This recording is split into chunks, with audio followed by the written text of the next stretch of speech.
থেকেই মাদ্রাসা জুড়ে শুরু হয়ে যায় ভয়ঙ্কর এক জিনের তাণ্ডব।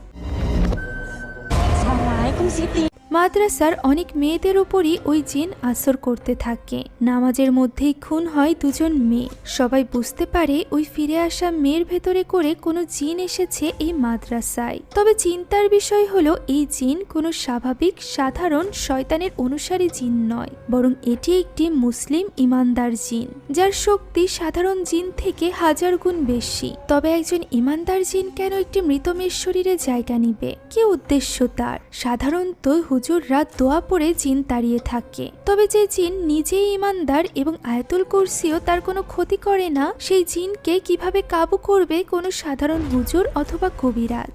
জানবো আজকের এই গল্পে, যার নাম মুনকার। এটি ইন্দোনেশিয়ার এক মহিলা মাদ্রাসায় ঘটা সত্য ঘটনা অবলম্বনে তৈরি মুভি, যার গল্পে রয়েছে অসাধারণ টুইস্ট